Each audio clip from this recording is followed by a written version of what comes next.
despite footage showing not in my heart defending champion Joey Logano getting ahead of Stenhouse at the finish line.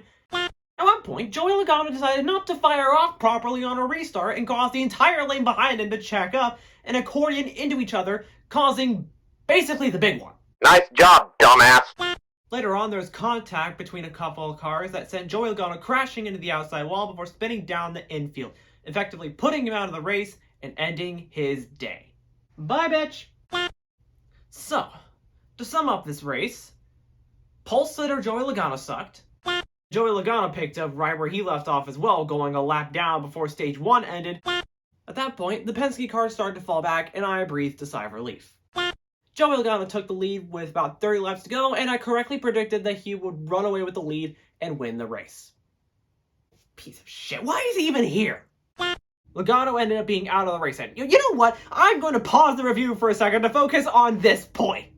Joey Logano had a miserable race at Bristol, and it put some smile on my face to see it. He spun early in stage 1, fell back quickly early in stage 2, and before stage 2 even ends, he has a problem with his car, and it ends up not even being able to finish. Just what a day.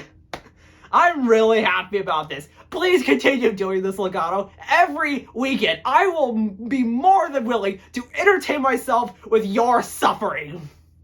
Logano had an awful day. Joey Logano had a water leak before the race started, had to go to the back. JJ Yaley hit the wall and brought out a caution later on, which brought Joey Logano, of all people, to the front of the pack. After running 23rd today as an average, NASCAR seemed to think he was a good candidate for the win, despite the fact that he had done nothing all day. Joey Logano ran terribly, but was then Mickey Moused all the way to second. Not what I asked for. Oh, by the way, on the next pit cycle, Joey Logano sped on pit road. Now this is what I'm talking about.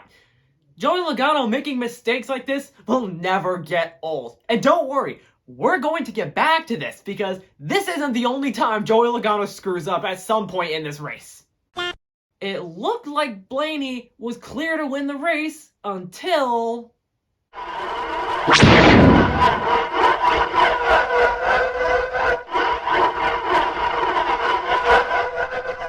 I said that the speeding penalty earlier wasn't the only time Joey Logano has screwed up at some point today, and this is that other time.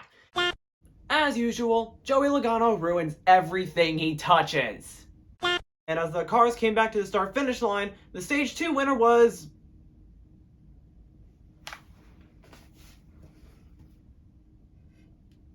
Joey Logano? How? How? I don't know. It was mentioned that Logano was one of the few cars that stayed out on that pit cycle, but how was he the stage winner? I could have sworn Michael McDowell got by, but then again, this is far from the first time NASCAR's handed something to Logano that he didn't earn.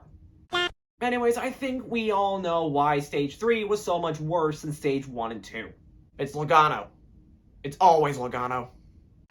Kyle Larson spun. Caution. He collected Ty Gibbs and Joey Logano in the process. Failure! Joey Logano started falling back. Yahoo! The very next lap would show off Joey Logano going into the tire wall. Joey Logano ran away with the lead. That's the end of that sentence, and I was expecting it to be the end of the race. Joey Logano won Stage 1. 6 laps into Stage 2, Logano was spun out. How about that? As the wrecks were being cleaned up, we were treated with a truly beautiful and holy sight, the likes of which we will likely not see again anytime soon.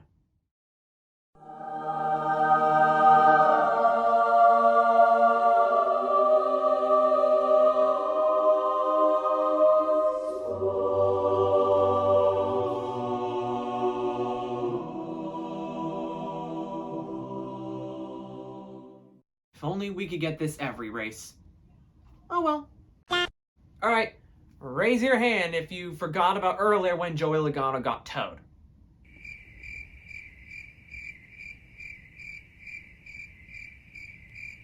Thought so. Turns out his car got damaged as the tow truck got into his pit stall, and he ended up out of the race because of it on lap 55.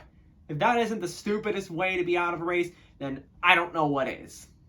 This 91 extravaganza, a seagull that flies into the left front end of Dale Earnhardt's Chevy Lumina. He doesn't get to see the end of the race. Oh yeah. Nothing happened for a bit, and then on lap 105, Joey Logano got into the top 10. Wonderful. On lap 248, Joey Logano made it in the top 10 somehow. Why do I have to keep talking about this guy? Joey Logano is up to the top 5. Oh. That sucks. And Joey Logano wrecked Justin Haley for a caution. A complete coward move, especially for a championship race car driver and race team. Just complete coward. I don't have anything else to say. It's a chicken, you know what move. Karma ultimately caught up with Joey Logano as he got spun out on lap 6, and he wasn't a factor for the rest of the race. Logano's in the top 10. Wait, doesn't he suck on road courses? Hasn't he only won on a road course like once? On lap 41, Joey Logano took the lead. I need a weapon. Right this way.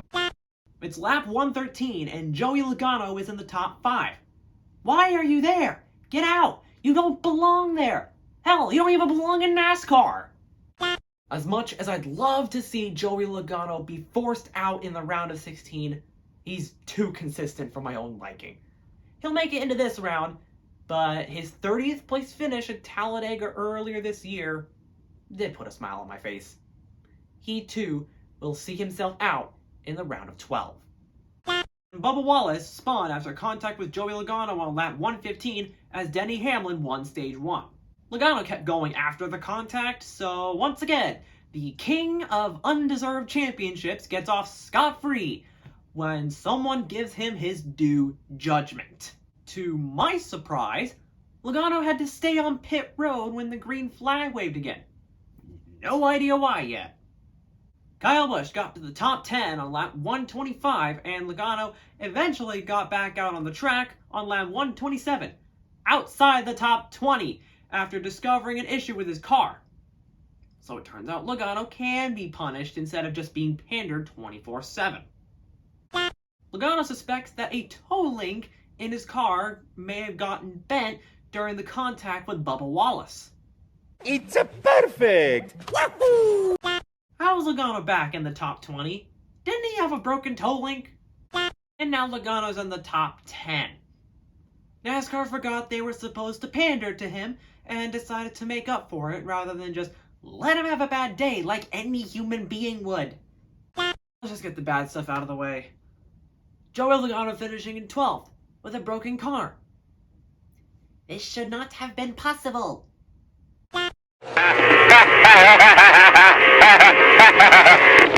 Before I actually start, I want to tell you just how happy I am.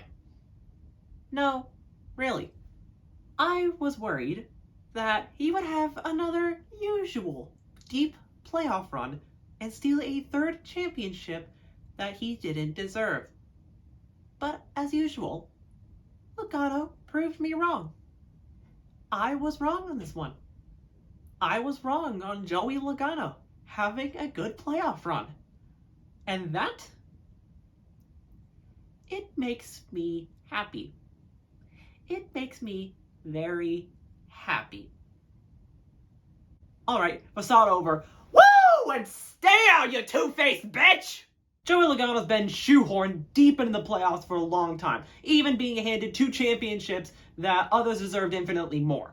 So it was only fitting that he finally gets what's coming, as while his first 2 finishes of 12th and 5th were good, his third finish was 34th after being taken out, and he was eliminated in the first round. Oh, also, look, Joey Logano's in the top 5, but who gives a shit? You know, Joey Logano drives like he's on the Interstate 24 so much on the racetracks, it's to the point where I'm worried how much he drives on the actual Interstate 24. On lap 136, we had one last example of Joey Logano being the worst NASCAR driver since Danica Patrick, with Logano hitting the wall on lap 136. Normally, I don't reuse jokes in my videos, But I'm gonna make an exception here because it's Joey Logano doing something stupid. Even after winning 2 championships, neither of which he earned, he still can't resist the chance to utterly embarrass himself in front of thousands of people. Please, keep doing this, Logano. It gives me the chance to mock you and make content about the jokes I make at your expense. So, Logano has 2 options here. He could either start getting good finishes and piss off everyone and their 5-year-old, or keep spinning and crashing and whatnot while this plays in his head.